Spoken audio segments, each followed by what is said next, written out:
கள்ளக்காதல் என்ற சுயநல மோகத்திற்காக தான் பெற்ற குழந்தைகளையே ஈவு இரக்கமின்றி கொன்ற அபிராமிக்கு நேற்று நீதிமன்றம் தீர்ப்பளித்திருந்தது. இந்த நிலையில் நீதிமன்றத்தில் நடந்ததுதான் இது.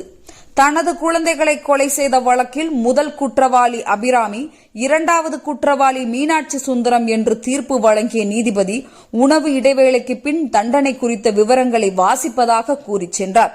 ஆனால் அடுத்த 10வது நிமிடமே நீதிபதி செம்மல் நீதிமன்றத்திற்கு திரும்பினார். இப்படி ஒரு குற்றவாளிகளுக்கு தண்டனை அறிவிக்காமல் எப்படி என்னால் சாப்பிட முடியும்? அதனால் தண்டனை விவரங்களை வாசித்த பின்னரே சாப்பிட இருப்பதாக கூறி தீர்ப்பை வாசிக்க ஆரம்பித்தார். இந்த வழக்கில் அபிராமிக்கும் மீனாட்சி சுந்தரத்துக்கும் தூக்கு தண்டனை வழங்க வேண்டும் என்பதுதான் எனது விருப்பம். இருந்தாலும் நான் வாழ்வது காந்தி தேசம். கண்ணுக்கு கண், பல்லுக்கு பல், உயிருக்கு உயிர் என்று தண்டனை வழங்க முடியாமல் சூழ்நிலை தடுக்கின்றது. ஒரு தாயே தான் பெற்ற 2 குழந்தைகளை தன்னுடைய காம ஈச்சைக்காக கொலை செய்திருப்பது என்பது ஏற்றுக்கொள்ள முடியாத ஒன்று. நம் நாட்டில் பிள்ளை பாக்கியம் இல்லாமல் எத்தனை பெண்கள் தவம் இருக்கிறார்கள். அப்படி இருக்க இது மன்னிக்க இயலாத குற்றம்.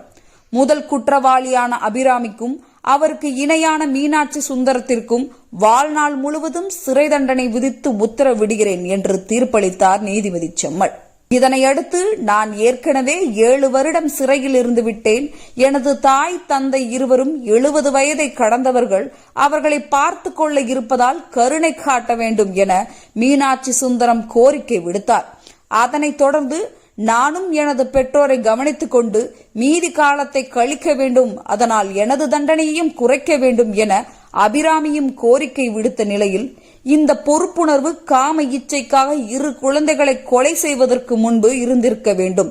இரக்கம் காட்ட இயலாது என்று உறுதியாக சொல்லி